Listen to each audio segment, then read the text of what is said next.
that leads to my question. Difference maker. If Clarett plays the following year, right? Do you think Ohio State goes back-to-back? Yes. I think they do too. They had a chance to go back-to-back anyway. Right. But when you got a special guy like that at running back, and they don't come around that often, man. No. And it's funny, Ohio State had two of those guys last year, two of those big daddies in Travion Henderson and Quinshon Judkins. Yep. But, yes, they definitely – that was the weirdest year. It really is one of the. I was just thinking about this the other day. I mean, I remember there was a preseason little scrimmage. We got to watch part of the practice. It was over in Ohio Stadium, and Maurice Clarett was not part of the team at that point. Right. And he shows up near the end of the scrimmage just to watch. He has Vince Marrow with him. Okay. Who's his uncle, cousin, a relationship of some sort. Right. And which I'd gotten to know Vince really well during that whole debacle, after the NCAA came calling.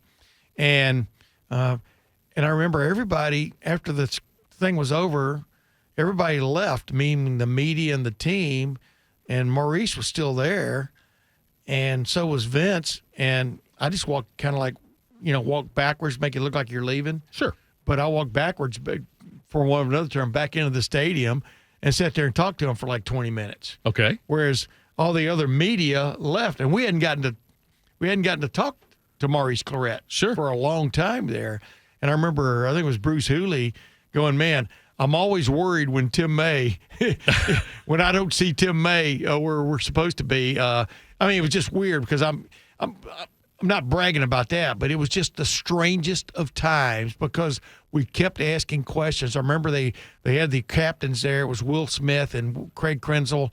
Can't remember who the other captain was. And Craig Krenzel was trying to not talk about what was going on off the field. He wanted to talk about what was going on the field. Returning starting quarterback, underrated still, in my opinion, in Ohio State quarterback history, is Craig Krenzel. But no, we wanted to ask about how's this team dealing with this ongoing soap opera that was going on off the field, and it definitely affected them. But the main thing that affected them was they didn't have that stud running back. Right. No offense to Maurice Hall and some of the others, but they just didn't have that Lido guy. Ross, right, was on the team. And the whole Jim Tressel offense was kind of based on having a bell cow running back of some sort. Now, Maurice Clarett missed big parts of the 2002 season because of injury. Right. Because he kept getting hurt. Remember, he didn't even play in the Cincinnati game after undergoing arthroscopic surgery. Right. That was one of the teams that should have beaten them. Yes. Yeah. But one of the few that year that could have beaten Ohio State. It should have been the Gaduli, as Gino Gaduli was their quarterback, and wow, at the end of that game, what a crazy finish. But yeah, I mean, but that's the thing about repeating. That's why I was talking about when I had Urban and Jim Tressel on, Urban Meyer and Jim Tressel on the Tim May show like a couple of months ago, just talking about how tough it is to repeat because obviously 2015 should have been the same thing. Yeah. That was a better team. Yep. 2015 was better than 14. Yep. They had all those guys back, and then lo and behold, this Michigan State debacle happens. Yep. That was, that literally, if Ohio State, like I said, I was telling you yesterday, if it'd been now, they would have made the field of 12, but they didn't make the field of 4. Right. Because of that Michigan State debacle. Are you kidding me? I mean, there's no reason why they shouldn't still have been in the college football playoff, but they weren't as a 4-team thing. But, yeah, going back to 2003, yes, that team would have repeated. So I truly believe that. They were a better team, in my opinion, except for running back. They lost the game to Wisconsin when Chris Gamble slipped and Lee Evans got the touchdown. They lost that with 17-10. Lost the Michigan game, beat Kansas State in the bowl game. But I had forgotten how many close games there were that Clarett made a huge difference. Like the San Diego State game, Ohio State won 16-13. Right. They had the triple overtime game against NC State. Phillip Rivers, right? Yeah. Okay. They only beat Bowling Green by 7.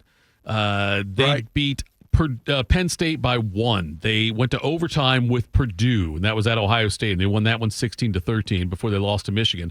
But, yeah, I was thinking about that, and I didn't get a chance to ask Maurice that question because I was going to ask him that if he thought that, if he would have played that year, how the season would have been different. But because some of those games, the game against Wisconsin, that game, the weather in that game, it was raining the entire time. At night game at Camp Randall, that game was custom made for a running back like Maurice Clarett. Correct.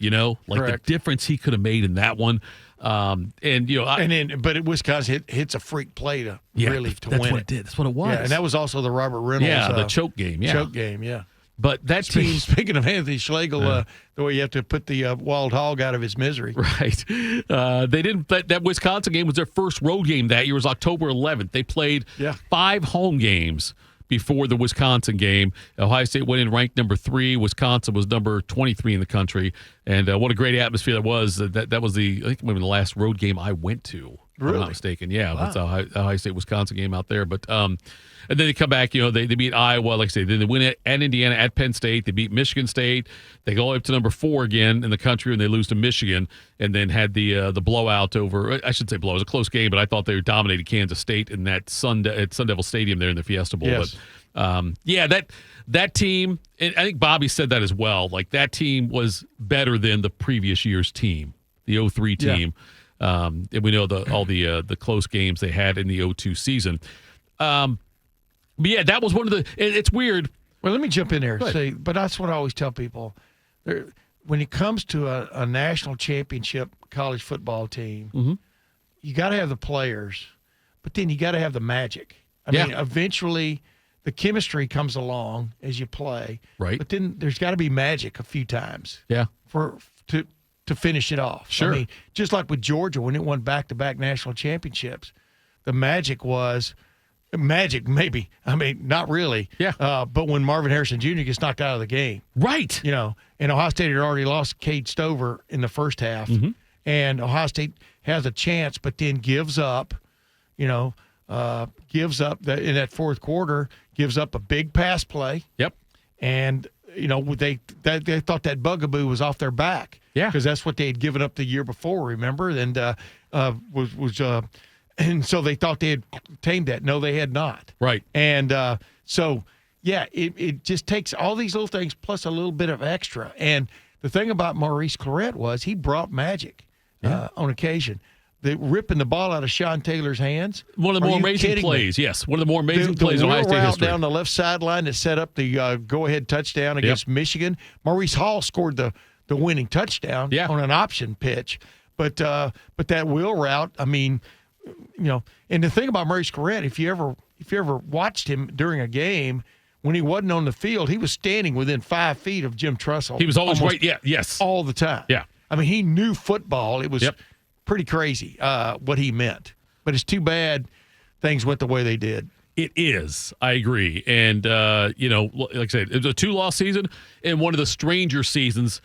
I looked upon that season as a very disappointing Ohio State season, which is really hard to say about a team that was still right there and had a chance to play for a national championship and lost 2 games. They would beat Michigan. Who knows what would happen then.